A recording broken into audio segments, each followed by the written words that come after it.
오늘 16장 1절에 보니까 바리새인과 사두개인들이 예수님께 왔다 이렇게 말하는데요. 우리가 다 알다시피 바리새인이다 이러면은 유대 정통주의, 말하자면 오늘날로 말하면 이 유대교의 보수주의자들 이런 겁니다. 그 다음 사두개파들, 사두개인이라 그래요. 이 사두개파 사람들은 말하자면 굳이 오늘날로 하자면 좀 진보적인, 좀 리버럴한 그런 사람들. 자, 그런데 이 두 사람들은 두 파들 말고도 SNF파도 있고 그렇죠. 그런데 이들은 이스라엘 종교와 정치와 사회에서 사실은 이 둘은 항상 서로 논적들이에요. 서로 아웅다웅거리고 싸우고 이런.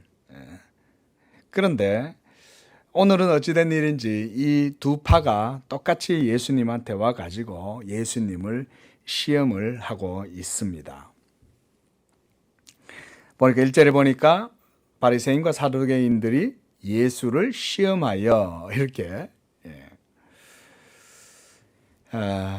참 이들이 서로 그렇게 논적임에도 불구하고 서로 그렇게 색깔도 다르고 반대 성향을 가지고 있음에도 하나님을 대적하는 상태에서는 서로 이 협정을 취하고 있는 것을 볼 때 그들이 진보이든 보수이든 어떤 명분을 갖고 있다 해도 그들이 주장하는 그 모든 것들은 사실은 거짓에 불과하고 위선에 불과하다는 것이 여기에 다 드러납니다.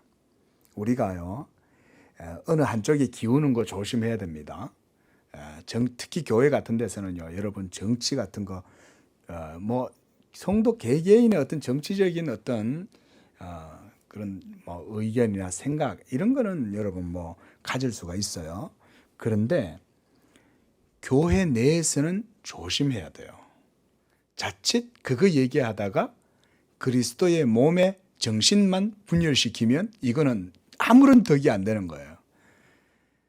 그게 선한 건지 나쁜 건지 그걸 알려면 뭘 할 수 있냐면 하나님에 대해서 이 진보적인 사람들이 하나님에 대해서 어떻게 생각하냐, 보수적인 사람들이 하나님에 대해서 어떻게 생각하냐, 이게 중요한 가치관이지. 그 세상의 정치는요 다 뭡니까? 사실은 정치라고 하는 거는 사람의 그 개개인의 그 사회의 어떤 집단의 이익을 위해서 세워지는 거죠. 그렇죠? 그래서 항상 어디든지 간에 진보가 있고 보수가 있고 우파가 있고 좌파가 있고 이런 식으로 이제 보는데요. 둘 다 있어야 돼요. 하나가 있어야 또 견제 세력이 있고 또 견제 세력들이 있어야 또 다른 사람들이 있고 이런 식으로 해서 세상은요 균형을 맞춰가는 거예요. 균형을 맞추지 못하고 한쪽으로 기울면 그건 이제 정치를 잘못해서 그런 거예요. 그래서 우리 말하자면 의회 민주주의 이런 것이 바로 그런 균형 장치를 갖다가 다 이제 가장 바르게 잘 잡고 있는 것이라 할 수 있는 거죠. 자, 그런데 이렇게 바리새인들은 자기들이 옳다고 생각하고 사두개인들은 자기들이 옳다고 생각했어요.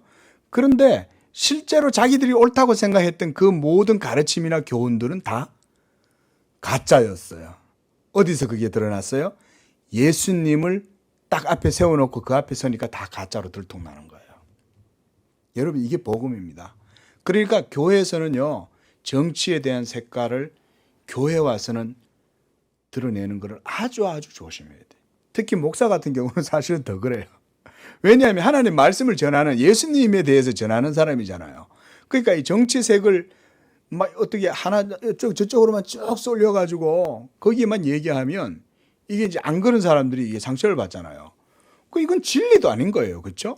정치에 대한 얘기를. 괜히 그런 얘기 해가지고 교회의 이 영적인 마인드를 다 의지를 빌 필요가 뭐 있냐. 그런 거죠. 자, 어쨌든 오늘 이 두 사람들은, 이 두 파들은요, 하나님을 대적하는 그런 상황 안에서는 서로 하나가 돼서 연정을 하는 거예요. 그래서 이들이 같이 나와서 예수를 시험하면서 하늘로부터 오는 표적을 보이기를 청했다 그랬습니다. 이 사람들이요 이전에도 예수님한테 많이 와서 시험도 하고 비판도 하고 논쟁도 하고 그랬잖아요. 우리가 마태복음을 보는 동안 지금 계속해서 따라다니면서 멀리서 예수님이 하는 모든 행위들이나 그 제자들이 하는 행실들을 다 이렇게 눈을 뜨고 지켜보고 비판하고 그랬단 말이죠. 그러니까 그런 것들로도 계속 비판을 해도 이 사람들이 그동안 한 번도 못 이겼잖아요. 계속 예수님한테 책망 듣고 도리어 막 이 독사의 자식들아 이러면서 책망 들으면서 너희가 하나님의 율법을 전부 다 헛되이 섬긴다 이러면서 책망을 받았단 말이죠. 자, 이렇게 도무지 이겨낼 방도를 찾지를 못하고 있으니까 이제 이 사람들은 끝까지 예수님을 대적하면서 이번에 뭘 구하냐? 당신이 그렇다면 하늘에서 왔다고 하는 그 증거를 우리에게 보여달라. 이런 식으로 표적을 청하는 거예요.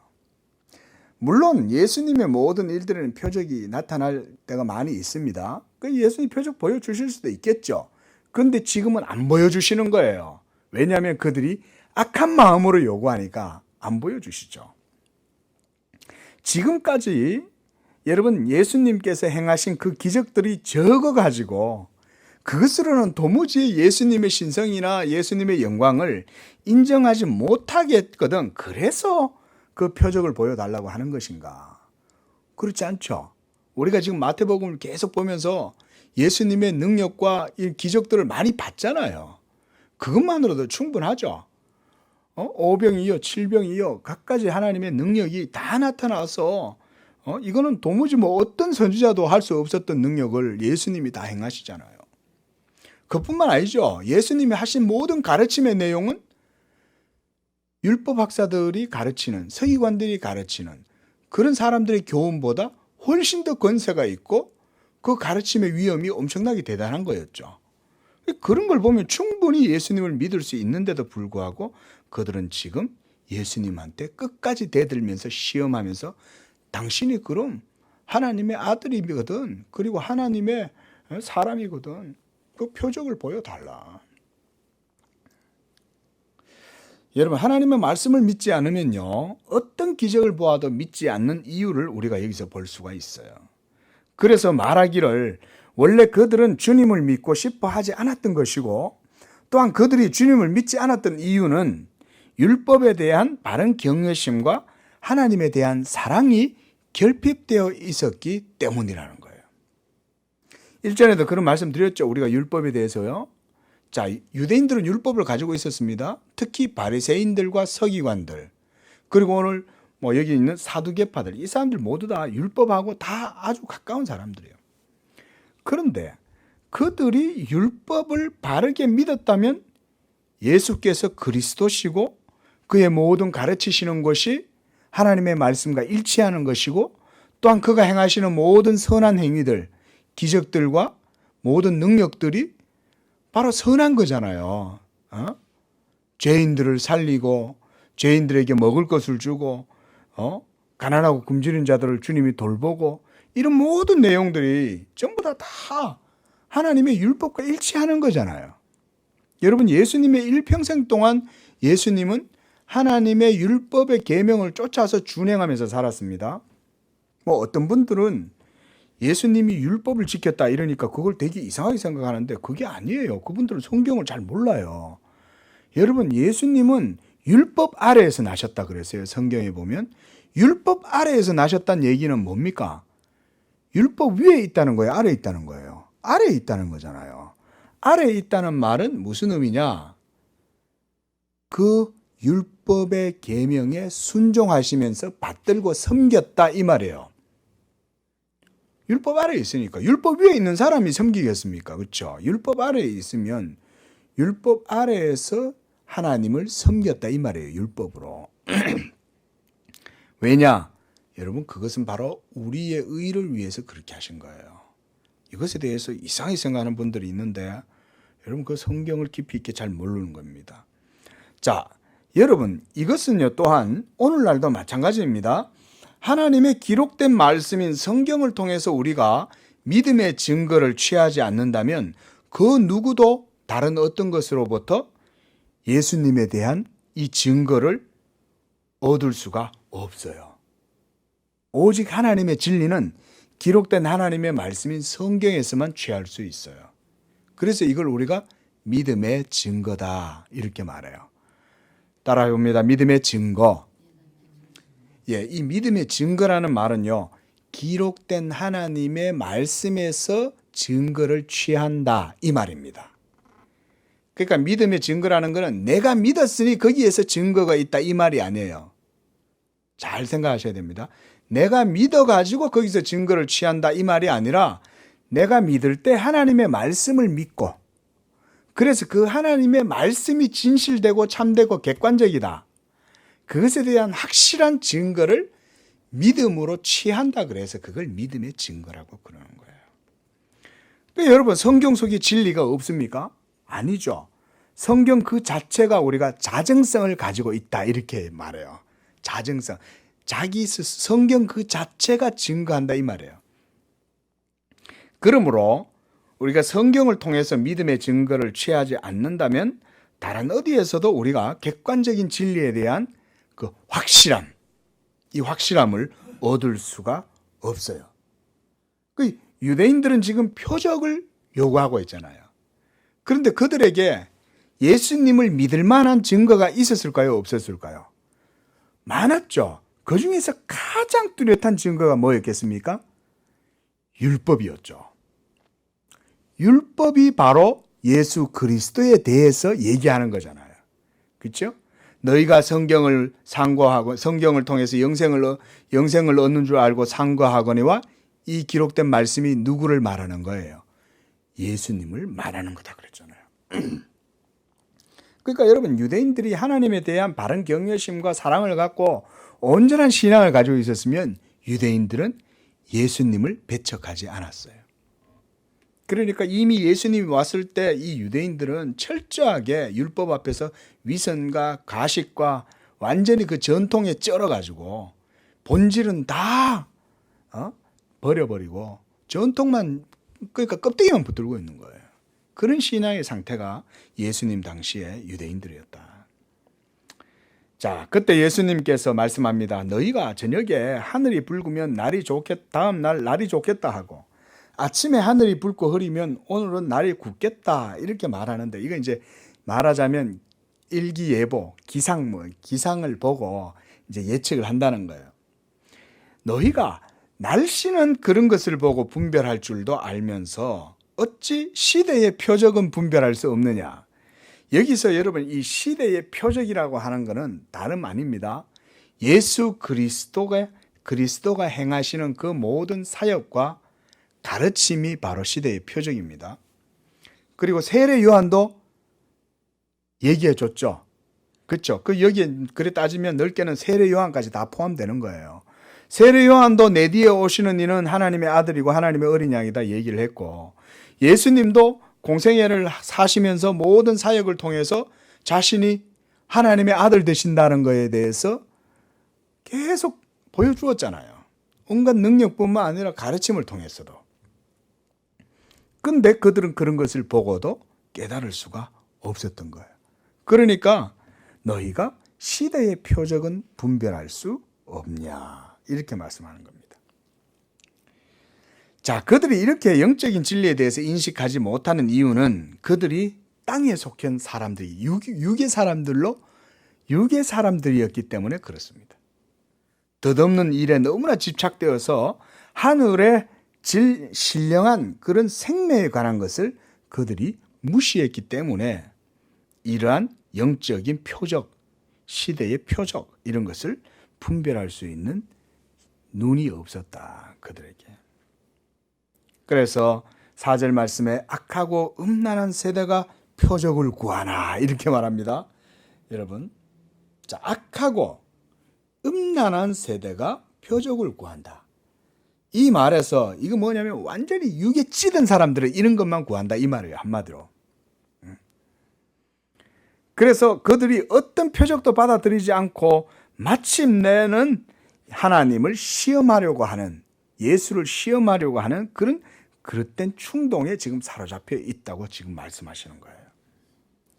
그 악하고 음란하다. 이거 완전히 그 육의 본성의 그대로 그 표현이죠. 예?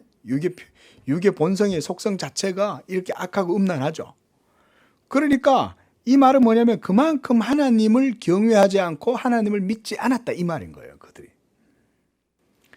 자, 이렇게 요나의 표적밖에는 너희들에게 보여줄 것이 없다 하시고 그들을 떠나가셨어요.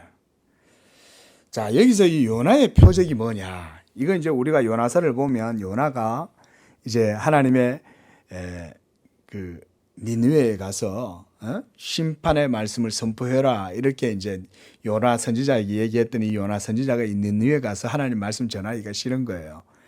그러니까 이방인들한테 가서 어떻게 하나님 말씀을 전하냐? 다 그냥 전부 다 하나님의 심판을 받아서 죽었으면 좋겠다. 이제 이렇게 생각을 한 거예요.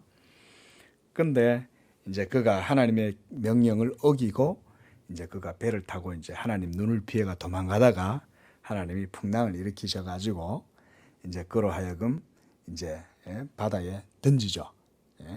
그렇게 해서 이제 이 요나가 이제 바다에 탁 던져졌을 때 거대한 물고기가 나타나 갖고 이 요나를 덥석 이제 삼켰다 그랬어요. 그 요나가 그 뭐 고기가 얼마나 컸는지 아마 큰 고래가 아니었겠나 뭐 이런 생각도 들지만 뭐 하여간 고대는 그보다 더 큰 뭐 그런 고기가 있을 수도 있겠죠. 그렇죠? 어쨌든 고래가 가장 유력합니다. 어쨌거나 간에 그 큰 물고기 배 속에서 3일 동안 있다가 그가 그 속에서 이제 하나님께 회개를 하고 돌이켜 나와서 이제 물고기가 이제 이 요나를 토해내요. 그 밤낮 3일을 뱃속에 있었다. 그런데 예수님이 바로 이 요나의 이 물고기 뱃속에 있었던 이 3일을 바로 자신의 장차 있을 부활에 비유해서 이 말씀을 하는 거예요. 자, 사실은 이 말씀은 조금 더 깊이 있게 우리가 말씀을 나눌 것들이 있긴 하지만 제가 더 깊이 있게 말씀을 드리진 않겠습니다. 나중에 또 나눌 기회가 있을 겁니다. 어쨌든 간에 요나의 표적이라고 하는 것은 결국은 예수님이 십자가에서 죽으신 이후에 사흘 만에 다시금 부활하게 될 것이라고 하는 이 부활의 표적을 말씀하는 겁니다. 여기서. 자, 이렇게 그들이 구하고 있는 표적 그 자체가 그들 눈앞에 있음에도 불구하고 그들은 마치 자신들이 진리를 구하는 척하면서 예수님한테 이렇게 딱 이 표적 보여달라고 그러는 거예요. 얼마나 위선적이고 가증이에요. 그렇죠? 지금 자신들의 눈앞에 있는 예수님 그분 자신만 해도 놀라운 하나님의 표적이잖아요. 예수님 자체가 그냥 표적이 아이콘이잖아요. 근데 뭘 또 보여달라 이거예요. 네? 그러면서 자신들이 지금 굉장히 하나님을 잘 믿고 경건한 사람이 있냐 이런 식으로 위선을 떨면서 예수님 앞에서 악한 마음으로 예수님을 시험해요. 그 예수님이 그들한테는 표적을 보여주시지를 않는 거죠. 예. 자, 이제 5절부터 또 이제 12절까지의 말씀을 보니까 거기서는 예수님께서 제자들에게 바리새인과 사두개인의 누룩을 주의하라 이런 말씀을 하고 있습니다. 제자들이 이제 건너편으로 갈 때 떡 가져가기를 잊었다 그랬습니다. 뭐 음식 챙겨가는 걸 이제 잊어버렸나 봐요. 그랬는데 그때 마침 예수님이 제자들에게 이렇게 말씀하셔요. 바리새인과 사두개인들의 누룩을 주의해라. 제자들에게 이렇게 말씀하신 거예요. 그러니까 제자들이 이 누룩을 얘기하니까 우리가 누룩이다 그러면 곰팡이잖아요. 말하자면. 예? 곰팡이 조심해라 이 말을 예수님이 하시는가 보다 이래 생각을 하고 우리가 떡을 가져오지 아니하였다. 왜냐하면 떡에 이제 누룩이 일어나니까. 그래서 이제 떡 얘기를 예수님이 하시는가 보다 이제 이 생각을 한 거예요. 그때 예수님이 8절에 그들에게 좀 책망하셔요. 믿음이 작은 자들아 어찌 떡이 없으므로 서로 논의하느냐. 너희가 아직도 깨닫지 못하냐. 너희가 이전에 5병 이어로 몇 명이 먹었고 7병 이어로 몇 명이 먹었냐. 한번 생각해봐라. 아직도 모르냐. 내가 말하는 것이 떡에 관한 것이겠냐. 무슨 말씀이세요? 내가 떡이 필요하면 지금이라도 해낼 수 있지 않냐 이 말씀이죠. 그죠? 예수님이 원하기만 하면 지금이라도 그대로 떡을 만들어내실 수가 있죠. 근데 제자들은 자기들이 지금 떡 안 가져온 거에 대해서 예수님이 그것 갖고 뭐 뭐라고 그러시나 지금 그 생각하니까 예수님이 이 말씀을 하는 거예요. 자, 그래서 11절에 오직 바리새인과 사두개인들의 누룩을 주의하라 이렇게 말씀하시니까 그제서야 12절에 제자들이 그 누룩은 바리새인과 사두개인들의 교훈을 삼가하라고 말씀하신 줄을 깨달으니라 이렇게 말해요. 바리새인과 사두개인들의 교훈이 뭘까요? 우리가 지금까지 봐온 게 바로 그들의 교훈이죠. 본질적인 것들은 쏙 빼내고 외형적이고 눈에 보이는 것들만 전부 다 위선적이고 가식적이고 형식적인 어떤 전통들만 딱 붙들고 있는 거죠. 그들의 신앙 속에 하나님에 대한 사랑과 경외심이 있나요? 없다는 거예요. 그걸 보고 그들을 누룩이라고 그런 거예요. 그게. 예? 외적으로 아무리 좋은 교훈을 말해서 사람들의 귀를 속이고 그렇게 하고 있지만 그들은 이미 위선자들의 교훈이 벌써 거짓된 것 그 자체인 거예요. 자, 어떤 위선적인 사람이 다 이렇게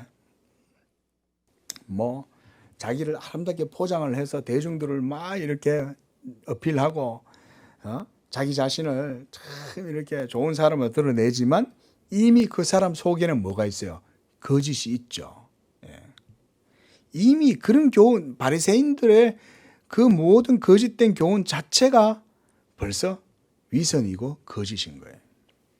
그들의 마음에서 이미 스스로 그들 자신 스스로를 속이고 있기 때문에 이 교훈이 아무리 멋있고 그리고 아름다워 보이고 그 교훈이 그렇게 해도 그것은 전부 다 거짓이기 때문에 그래요. 여러분, 모든 거짓된 것들에게서 결코 선한 것이 나오지 않습니다. 목사도 마찬가지입니다, 여러분. 목사도 복음을 전해야 그 복음에서 선한 게 나오지.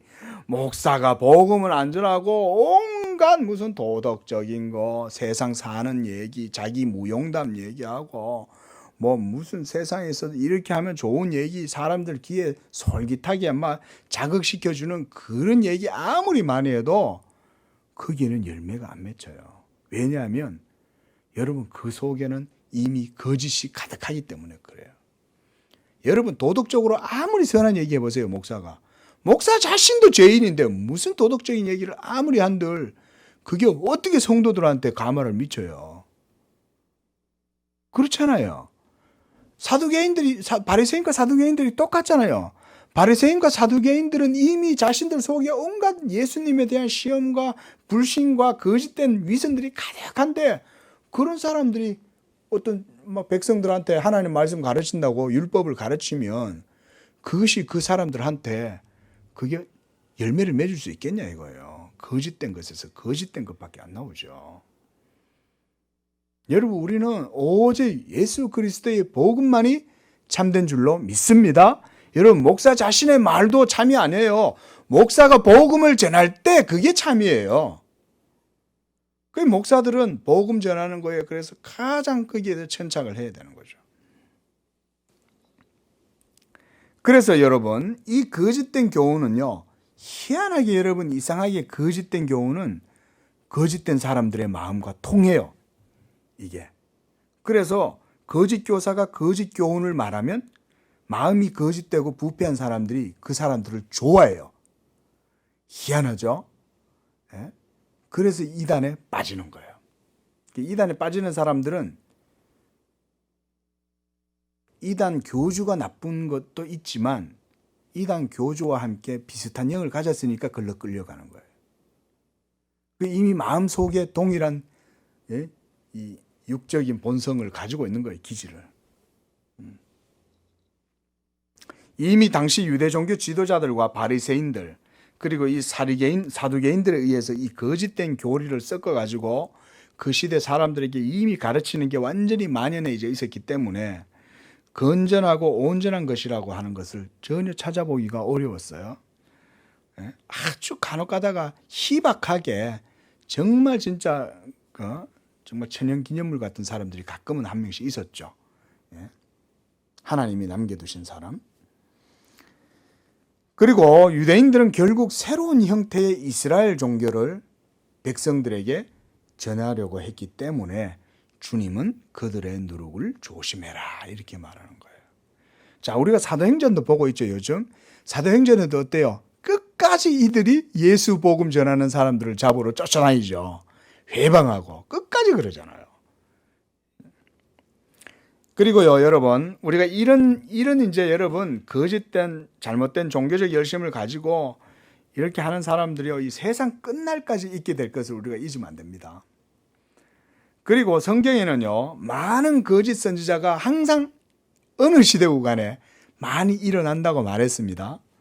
거짓 선지자는 항상 일어나요. 그리고 그들을 항상 우리가 삼가해라. 이렇게 성경은 말합니다. 거짓 선지자들을 삼가해라. 여러분, 거짓 선지자다 이러면 그냥 간단하게 어떤 사람인지 아세요? 복음 전하지 않고 다른 거 전하는 사람이 거짓 선지자예요. 그렇게 이해하시면 됩니다. 그래도 착한 말 좀 하잖아. 뭐 그 정도 좀 뭐 봐주지 뭐 그런 게 아니에요. 영혼의 문제를 생각을 해보라는 거죠. 영혼의 문제를. 좀 착한 말하고 좀 뭐 교양미 있고 사람들한테 좀 매너도 있고 그래서 정말 누가 봐도 허우대는 정말 목사님 같고 아무리 그래도 복음 안 전하면 그 거짓 선지자인 거예요. 그냥 목사님이다 이런 건 그냥 타이틀인 거지. 그래서 건전한 교리를 부패시키려고 끊임없이 애쓰는 불량한 사람들은 항상 있어요. 항상. 우리 시대 넘쳐하세요. 지금도 넘쳐요. 여러분. 넘칩니다. 그뿐만 아니고 제 앞선 세대들도요. 거짓 선지자들이 많았죠. 소위 여러분 신학자들 중에도 거짓 선지자들 많습니다. 특히 자유주의 신학자. 여러분 말하자면 자유주의 신학자. 저는 처음에 신학을 할 때 뒤에 신학자라는 이름이 붙으니까 다 그냥 신학자인 줄 알았어요. 신학을 모르니까. 근데 신학을 배워보니까 그게 아닌 거야. 신학은 하나님의 말씀대로 하는 게 신학인데 그냥 뭐 자기들 나름대로 머리를 가지고 철학적 방식으로 신학을 해갖고 와가지고 그 자기 신학 박사라고 오는 거예요. 그래가지고는 교회에다가 잘못된 교훈들을 전하면서 성경은 하나님의 성령으로 영감이 완전하게 오류가 없는 게 아니고 사람들이 전부 다 편집해가지고 이 사람들이 전부 다 본문 삽입해갖고 이렇게 해서 만든 거고 뭐 이런 식으로 그냥 전부 다 어디가 배워와가지고 여러분 그게 맞는 것 같았는데 한때 우리나라에 그런 게 이제 한국 교회를 막 완전 물들인 거예요. 여러분 그게 교회 안에 들어오니까 처음에는 신선해갖고 많은 사람들이 아이고 이제 좀 제대로 우리나라도 성경을 알게 됐네 막 이런 식으로 또 반응을 보인 거예요. 여러분 근데 지금 어때요? 지금 하나도 그거 안 받아들이는 거예요. 그런 거를 쫓아다니는 그 교단들도 그런 신학은 교회에서는 안 전해요. 근데 신학교에서는 그건 가르쳐. 참, 여러분 이런 진짜 아이러니한 그러나 현실입니다. 우리 교단은 여러분 그렇지 않습니다. 여러분 자유주의 신학 철저히 배격합니다. 여러분 이게요 이 불량자들인 거예요. 교리를 부패시키려고 하는 끊임없이 애쓰는 불량자들, 자유주의자들. 오늘날은 뭐예요? 종교다원주의죠. 너도 믿고 나도 믿고 다 서로 다 다양한 믿음, 다 좋은 믿음 이렇게. 그래서 우리가 항상 이런 잘못된 교회는요. 그래서 잘못된 교훈이 교회 안으로 들어오는 것에 대해서 항상 경계해야 됩니다. 믿으시기 바랍니다. 이 지상에 우리가 교회를요, 이 양재 교회를 우리가 다 이제 이렇게 하면 이제 점점 이제 1살, 2살 먹어갈 거 아니에요. 그런 거를 신경 써야 되는 거예요. 그리고 교회는 오직 순수한 복음을 온전히 지키고 하나님을 경외하고 사랑하는 그 마음이 가득하면 은혜 가운데 든든하게 세워지는 줄로 믿습니다. 그래서 항상 이런 걸 조심해야 된다. 자, 이제 13절에서부터는요, 예수님이 이제 빌립보 가이사라 지방으로 가셨어요. 이 빌립보 가이사라라고 하는 것은 이제 성경에 보면 두 군데가 나와요. 하나는 지중해 연안의 항구 도시인 가이사라가 있고, 또 하나는 지금 이제 이 빌립보 가이사라라고 하는 곳, 즉 갈릴리 호수에서 한 40km 정도 떨어져 있는 곳이라 그럽니다. 그래서 이 헬몬산 기슭에서부터 한 345m에 위치한 아름답고 조용한 마을이다 그럽니다. 근데 이 마을은 원래 작았는데요. 이 분봉왕 헤롯, 이 빌립, 이 젖동생 빌립, 뭐 우리가 이제 헤로디아의 남편, 이전에 죽은 남편, 그 빌립에 의해서 이 확장되었던 곳이에요. 그래서 이 분봉왕 헤롯이 이 마을의 이름을 로마 황제인 이 디베료 가이사르, 시저죠. 이 시저 디베료 가이사르를 기념하는 의미에서 가이샤라라고 붙였어요. 그래서 이 빌립 왕이 그걸 붙였다 그래서 빌립보 가이샤라, 그렇게 이름을 붙인 겁니다. 그러니까 이 두 종류의 이제 가이샤라가 있는데 지금 예수님이 가신 것은 바로 그 빌립보 가이샤라예요. 그런데 성경을 이렇게 그 고대 이런 문헌들을 보면 이 마을에, 이 동네에, 도시죠, 여기에 그렇게 그 우상이라든가 이 황제를 숭상하는 그 신전이라든가 산당이라든가 이런 게 굉장히 많았다 그래요.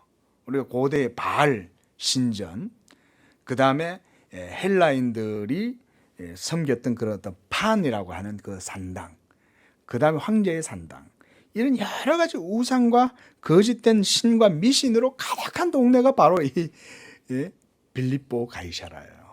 그런데 여기 가셔가지고 예수님이 제자들한테 이렇게 물으시는 거예요. 야, 사람들이 나에 대해서 누구라고 그러냐? 사람들이 인자를 누구라 하느냐?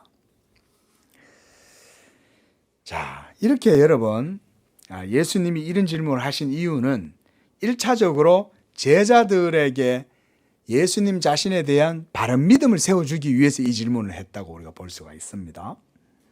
그리고 여러분, 종교다원주의 시대를 오늘날 우리가 살아가고 있는데, 오늘날 우리의 영적 상황도 이 빌립보 가이사라와 결코 여러분 뭐 다르지 않습니다. 지금은 뭐 산당이 없는 것 같아요. 온 천지에 보면 산당이 있죠. 더군다나 도시에는 없을까? 아니요. 도시 속에도 지나가 보세요. 점치는데 절간 뭐 천지죠. 도시 내에도, 그죠? 그뿐만 아니죠. 이미 대중문화 속에 종교다원주의 포스트 모더니즘이 꽉 자리 잡고 있죠. 그 절대 가치 기준은 없어요.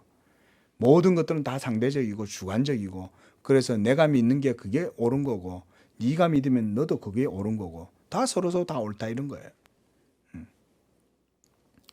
자, 그래서 저는요, 이 말씀이 지금 그리스도인들인 우리에게도 제자들에게와 마찬가지로 질문하시는 거다. 우리가 이렇게 볼 필요가 있다는 거예요.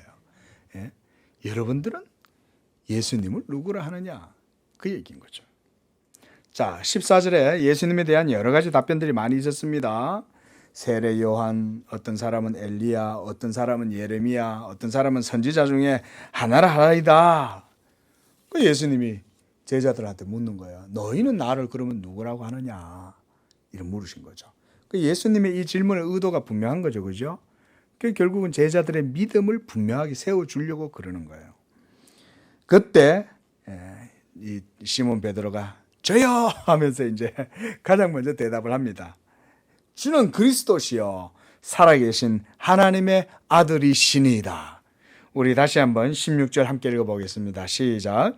시몬 베드로가 대답하여 이르되 주는 그리스도시요 살아계신 하나님의 아들이시니이다. 이 고백이 우리 성도님들의 모든 고백인 줄로 믿습니다. 이게 또한 우리 양재교회의 고백인 거예요. 이 고백이 아주 중요한 거예요. 이게 기독교의 초석이에요. 이게 여러분, 기독교의 초석 엄청 중요하죠. 초석이니까. 자, 이렇게 베드로는 간략하지만 아주 정확한 답변을 주님께 했어요. 그래서 주님이 베드로를 칭찬해 주셔요. 야, 너 정말 대답 잘했다. 베드로는 예수님을 주는 그리스도시요 살아계시는 하나님의 아들이시니이다. Living God. 그 하나님의 아들, 살아계신 하나님의 아들. 베드로의 이 고백이 아주 가치가 있고 성경적인 답변이에요. 왜냐하면 베드로의 이 고백은 구약 성경에서 메시아에 대한 모든 예언과 정확히 일치하기 때문에 그래요. 그러니까 간단하지만 엄청나게 아주 그 구약의 모든 성경과 일치하는 답변이니까 아주 탁월한 답변인 거죠. 메시아라고 하는 말은요, 우리가 우리가 구약에서는 메사야 그러잖아요. 이 메시아라고 하는 말은 기름 부음을 받은 자다라고 하는 의미입니다. 그런데 이 기름 부음 받은 자라고 하는 이 구약적 의미가 아주 특별한 거예요. 뭐냐면 하나님의 왕 또는 다윗이나 그리스도를 상징하는 표현이에요, 이게. 그래서 구약에서는 그리스도께서 하나님께 택함을 받아서 기름 부음을 받는다, 이런 내용이 무수히 나와요, 구약 성경에. 이 이사야서에도 나오죠, 그렇죠? 그래서 하나님의 언약의 왕이신 그리스도 기름 부은 자, 바로 베드로가 예수님을 지금 바로 그렇게 고백하고 있는 거예요. 주님, 당신은 바로 구약의 메시아, 기름 부음 받은 바로 그분이 바로 당신이십니다. 이렇게 말하고 있는 거예요, 지금 베드로가. 대단한 고백이죠. 이 물고기만 잡던 시골의 촌부가 어떻게 이걸 알까? 놀라운 일입니다. 그때 17절에 예수님이 이렇게 말합니다. 바요나 시몬아, 네가 복이 있다. 이를 너에게 알게 하니는 혈육이 아니요 하늘에 계신 내 아버지시니라 그랬습니다. 여러분, 예수님을 우리가 보지 않고 어떻게 알아요?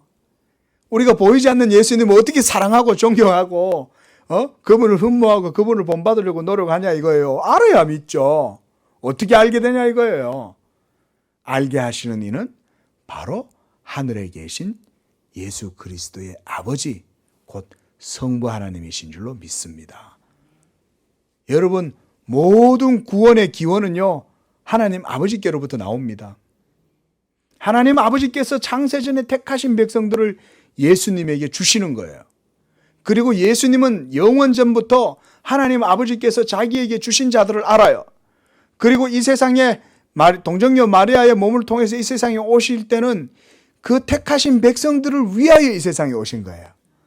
그래서 네가 아들을 낳으리니 이름을 예수로 하라 그랬죠. 예수님의 이름의 뜻이 뭡니까? 이는 저희 백성을 자기 죄에서 구원할 자이심이라 그런 거예요. 예수님이 이 세상에 오신 것은 자기 백성을 저희 죄에서 구원하시기 위해서 오신 거예요.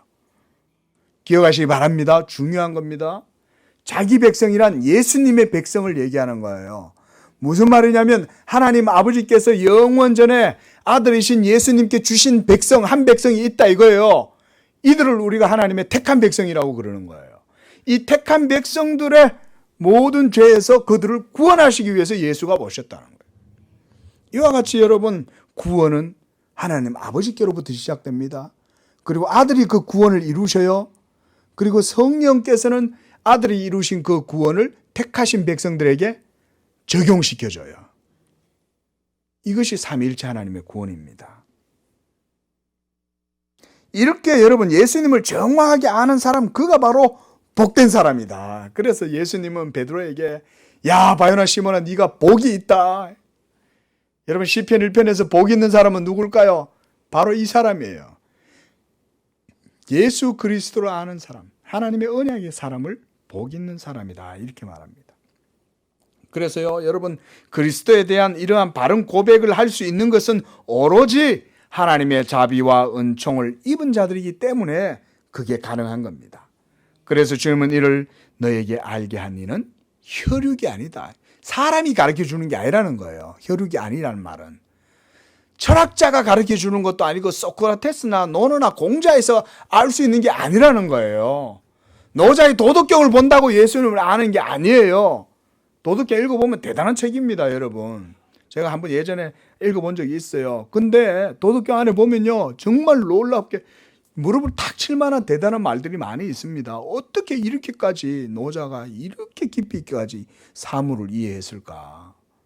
그럼에도 불구하고 그 속에서 예수님이 하나님의 아들이라는 것은 어디에서도 찾아볼 수가 없어요. 소크라테스도 마찬가지고 피타고라스도 마찬가지고 아무리 대단한 천재도 이거는 몰라요. 혈육이 가르쳐 주는 게 아니야. 하늘의 아버지, 그분께서 우리 속에 알려주시는 줄로 믿습니다. 그러면 내가 예수를 믿는 거예요. 그래서 18절에 예수님이 이렇게 말씀하세요. 그런 고백을 하는 베드로에게 너는 피터, 베드로라. 영어로 이제 이게 피터가 된 거죠. 그렇죠? 이게 페트로스, 헬라어로는 이게 페트로스입니다. 이 페트로스가 나중에 이제 베드로, 우리말로는 베드로고 피터가 된 거예요. 자, 너는 베드로라. 이 말은 산돌 이런 의미예요. 근데 내가 이 반석 위에 내 교회를 세우리니 음부의 권세가 이기지 못하리라. 자, 여러분, 우리는 모두 다 하나님의 돌들인 줄로 믿으시기를 바랍니다. 무슨 얘기냐? 하나님의 교회에 성전이 지어질 때 그 성전의 밑바탕은 예수 그리스도의 반석이고 그 반석 위에 세워지는 교회의 모든 지체들은 그 교회의 벽돌 한 장 한 장, 교회의 모든 구성원들 지체들이 바로 하나님의 돌들이에요. 하나님의 성전이 지어질 때 그 성전의 귀한 옥보석 돌들, 그 돌은 그냥 돌이 아니에요. 옥보석으로 모두 다 하나님의 성전이 돼 있어요. 여러분 요한계시록을 보면 그렇죠. 저는 그거를 그렇게 해석해요. 그건 하나님의 성도들의 아름다움을 말하는 거다. 성도들의 가치를 요한계시록에서 바로 그 교회의 모든 구성원들은 바로 그 보석들, 하나님 나라의 보석들, 바로 우리는 모두 다 하늘나라의 보석인 줄로 믿습니다. 그 요한계시록에서 저는 그렇게 봐요, 그거를. 자, 여러분, 이렇게 우리가 하나님 성전의 돌들인데 바로 이러한 예수 그리스도에 대한 믿음을 고백하는 사람들, 바로 그 옥보석들이 온갖 모든 루비, 다이아몬드, 온갖 모든 보석들이 많잖아요. 그 전부 다 여러분들 한 사람 한 사람들을 거기 비유하는 거예요. 그러므로 교회는 이러한 고백으로 흔들리지 않는 반석 위에 든든하게 세워져 있는 거예요. 이 믿음은 영원한 줄로 믿습니다. 안 흔들려요. 공산주의자들이 와가지고 아무리 총칼을 들이밀어도 이것이 무너지지 않았습니다. 일제치하에서 여러분 일본 순사들이 와서 교회를 불태우고 사람들을 가다가지고 제암리 교회 같은데요, 전부 다 가다놓고 그 교회를 통째로 불태우고 그 안에 사람들 산채로 다 죽였어요. 그래도 교회가 안 사라지잖아요. 할렐루야. 교회 보세요. 교회 신앙은 안 사라집니다. 이 신앙 고백이 바로 주님이 말씀하신 게 이거예요. 너의 그 신앙의 고백에 그 위에 내 교회가 세워진다는 거예요. 그러니까 베드로 위에 서는 게 아닙니다, 여러분. 이거 잘 읽으셔야 돼요. 베드로 위에 서는 게 아니라 베드로가 고백한 그 신앙의 고백 위에 교회가 선다 이 말이에요.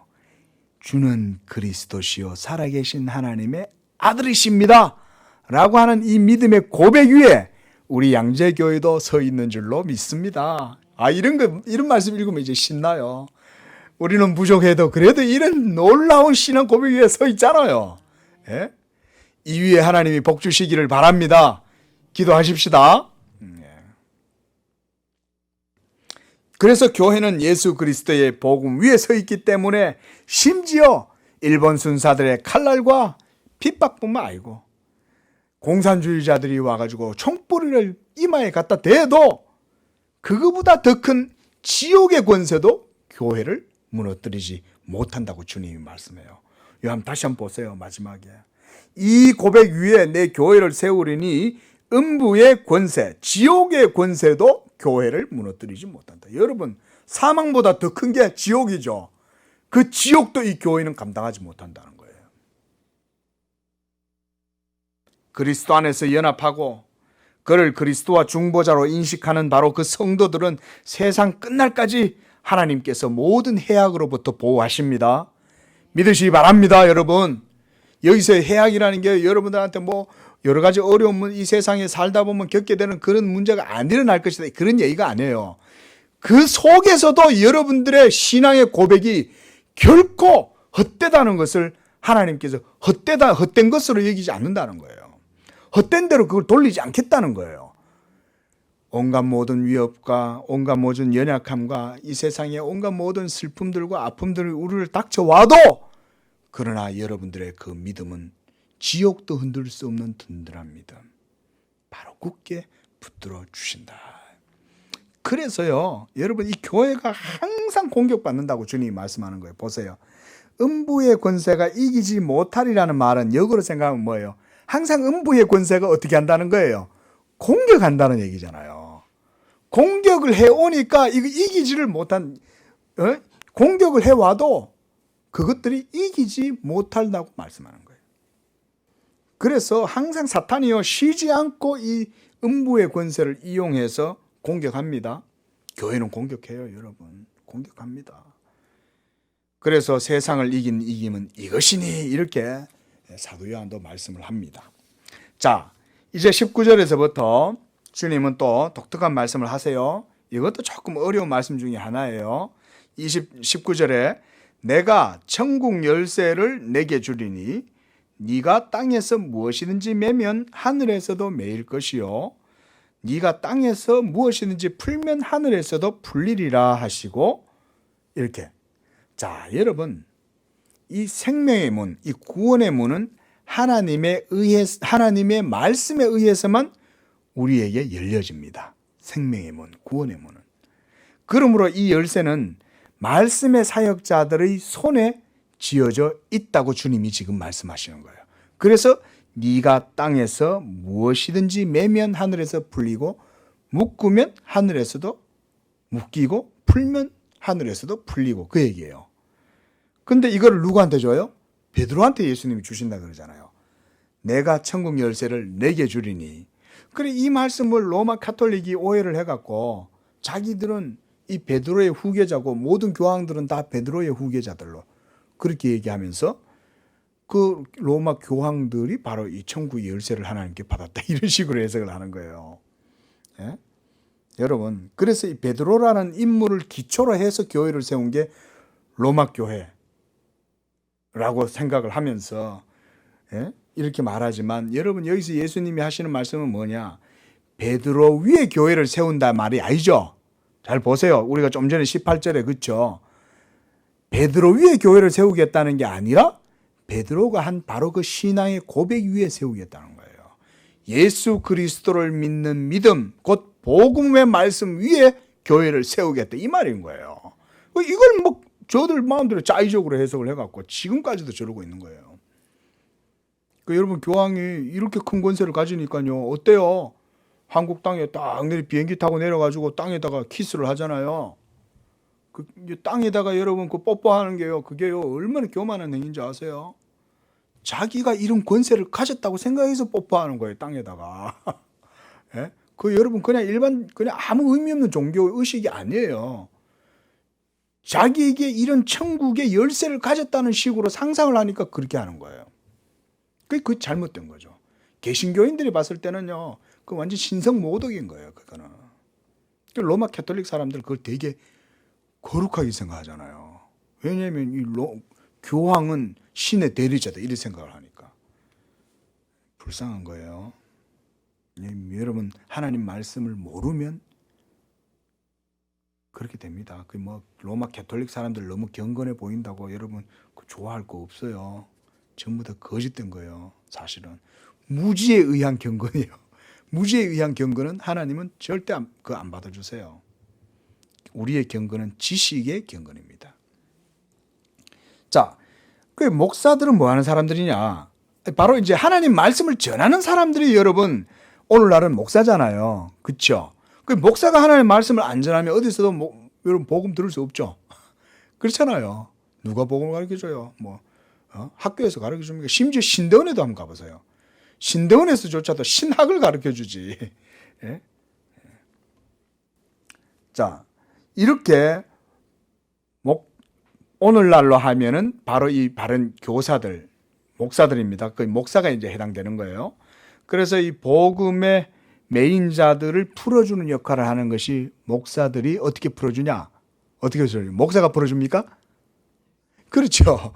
예? 목사가 풀어주는 게 아니라 목사가 복음을 전할 때에 그 복음이 바르게 전해지면 온갖 죄와 미신과 우상과 그리고 온갖 모든 사탄과 저주와 사망의 이 공포에 사로잡혀 있는 자들을 해방시켜 주는 겁니다. 복음이.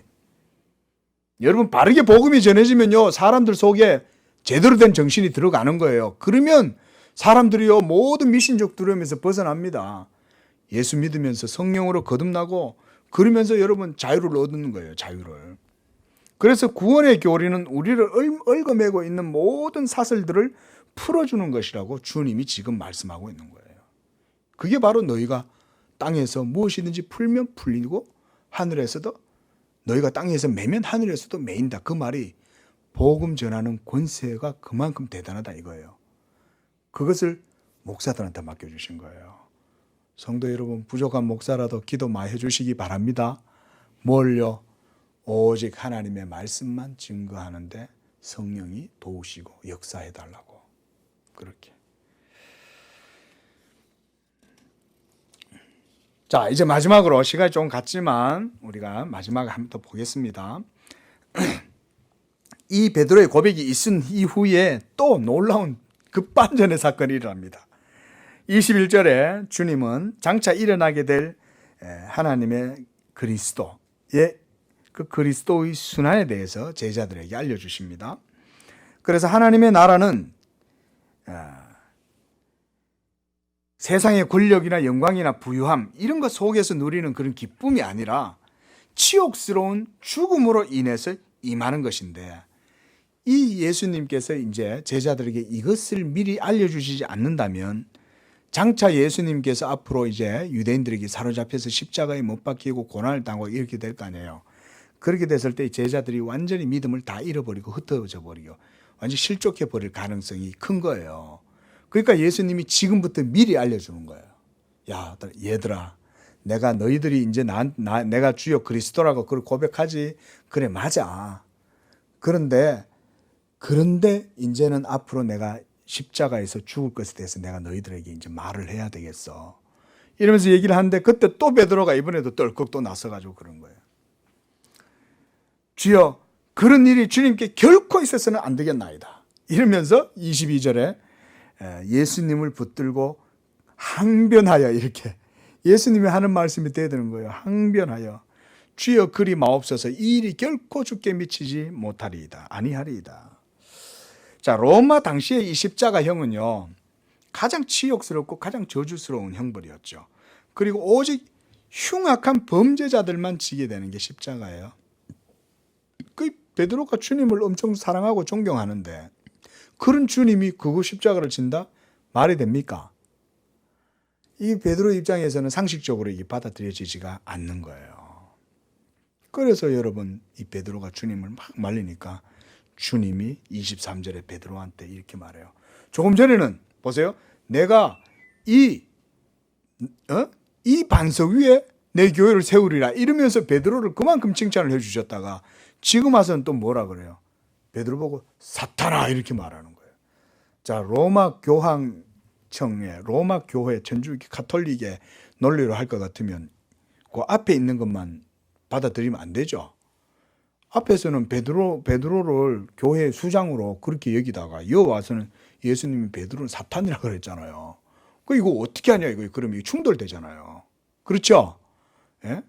여기서 그러니까 결국 그렇게 보면 안 된다 이 말인 거예요. 자, 23절에서 예수님이 사탄아 내 뒤로 물러나라, 너를 나를 넘어지게 하는 자로다 하면서 예수님이 이런 말씀하세요. 네가 하나님의 일을 생각하지 않고 사람의 일을 생각한다 그랬습니다. 여러분, 하나님의 일이란 뭘까요? 한마디로 십자가의 대속을 얘기하는 겁니다. 여러분, 예수님이 이 세상에 오신 이유는 하나님의 일을 행하시기 위해서 오신 거죠. 그 일은 십자가에서 자신을 우리를 위하여 하나님 앞에 내놓으시려고 오신 거예요. 그거 하나 때문에 오신 거예요. 그 일을 위해서 30년 동안 그 일을 계속 준비하셨다가 마지막 공생애를 3년 동안 그 일을 하시면서 보내신 거예요. 때로 우리의 열심이 순수하다고 해도 주님의 생각과 같지 않을 때가 여러분 많다는 사실을 우리가 기억해야 됩니다. 그러니까 여러분, 하나님의 말씀보다 앞서면 안 돼요. 목사도 하나님의 말씀이 가는 것만큼만 가고 하나님 말씀이 서면 거기서 서야 돼요. 더 이상 지나치면 그건 목사의 잘못이에요. 미스테이크예요. 그렇게 하면 안 돼요. 성도들도 마찬가지입니다. 여러분들이 하나님을 섬길 때도 하나님의 말씀에 합당하게 섬기는 게 하나님이 원하시는 뜻이지, 내 열심을 거기다 더하면 하나님이 더 받을 것이다? 아니에요. 그렇게 생각하면 안 돼요. 오늘 베드로 보세요. 주님에 대한 순수한 열정은 좋아요. 그렇죠? 근데 그것은 결국은 뭐가 됐어요? 하나님의 일을 거스르는 게 된 거예요. 여러분, 사탄이요, 여러분들의 선한 열심조차도 말씀에 근거하지 않을 때는 이용해 먹을 수가 있어요. 조심해야 됩니다. 자, 이제 24절에 주님은 그래서 또 이런 말씀을 하세요.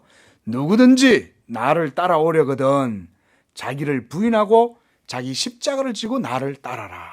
저는 이 말씀이 앞의 말씀과 연결된다고 생각해요. 왜냐하면 베드로는 십자가를 지는 것이 주님을 따르는 게 아니라고 생각했잖아요. 예수님은 영광을 받아야 되고 지도자가 되어야 되고 많은 사람들이 따라서, 그래서 예수님은 이 무너진 다윗의 왕국을, 장막을 다시금 회복시키시고 세상의 왕들을 모두 꺾고 정치적인 왕으로 등극하고 뭐 이런 식으로 생각을 한 거 아니에요. 그러니까 주님을 따르는 것은 바로 그런 게 아니라 이런 거다, 이걸 보여준다는 거예요. 그래서 우리가 21절부터 이 말씀을 연결해서 봐야 된다. 자, 누구든지 제 목숨을 구원하고자 하면 잃을 것이요 누구든지 나를 위해서 자기 목숨을 잃으면 찾으리라. 마치 무슨 역설 같은 표현 같지만 여기에 기독교 진리에 아주 중요한 게 있죠. 제가 이 말씀은 전에 우리가 주일날 오전 예배 때 이 말씀을 나누었기 때문에요, 더 깊이 있게는 말씀을 지금 시간상 또 드리지는 않겠습니다. 결국 이 말씀은 생명 구원의 문제가 세상의 힘과 지혜, 그런 사람의 어떤 돈 뭐 이런 걸로 이루어지지 않고 오직 예수의 십자가의 죽으심만이 이 일을 이룰 수 있다고 하신 말씀이에요. 그리고 이 그리스도의 복음 진리와 생명을 얻기를 원하는 자들마다 그리스도의 그 길을 따라가야 할 것이며, 그래서 그들은 자기를 부인하고 자기 십자가를 지고 따라가야 한다. 자기 십자가란 말은 저번에도 한번 말씀드렸죠, 그렇죠? 그리스도의 그 은혜를 의지하는 게, 자기를 의지하지 않고 그리스도의 은혜를 의지하는 게 자기 부인이요 자기 십자가입니다. 이거 가벼울까요? 무거울까요? 가볍죠, 그렇죠? 그래서 내 멍에는 가볍다 그러는 거예요. 하나님의 은혜를 의지하고 사는 게 뭐 무겁겠어요? 안 그렇습니까? 하나님의 은혜를 의지하는 거에 내가 할 일이 있어 없어요? 있어요 없어요? 하나님 은혜를 의지하는데 아무것도 없잖아요. 은혜인데 뭐 내가 할 일이 있어요? 아무것도 할 일이 없잖아요. 그러니까 주님이 나의 멍에는 가볍다 그런 거예요. 나는 마음이 온유하고 겸손하니 내 멍에를 지고 내게로 와서 배워라. 주님의 그 은혜를 믿고 따라가는데 뭐가 무겁냐 이거예요. 은혜인데 주님이 율법을 부과하는 게 아니잖아요. 율법을 부과하면 여러분들한테 무겁죠. 온갖 모든 율법을 다 행해야 되니까. 그런데 예수가 다 이루신 그 복음의 그 은혜를 그저 내가 믿기만 하면 그게 내게 되는 거예요. 자, 이러한 믿음으로 주님을 따르는 자들은 자기의 생명을 아끼지 않기 때문에 자기 생명을 초기와 같이 주님 앞에 내려놓고 그리스도의 십자가를 따라가는 사람들은 자기의 생명을 잃는 자가 아니고 얻게 된다, 그 얘기예요. 그들이 바로 자기의 생명을 아끼지 않는 자들이다, 그리스도를 위하여. 우리 양재교회는 이런 정말 복음의 신앙인들이 많이 나올 수 있기를 바랍니다. 축복합니다. 그러할 때 주님께서요 각 사람이 행한 대로 그 믿음대로 갚으시리라. 27절에 마지막으로 그렇게 약속을 하시는 거예요. 기도하겠습니다.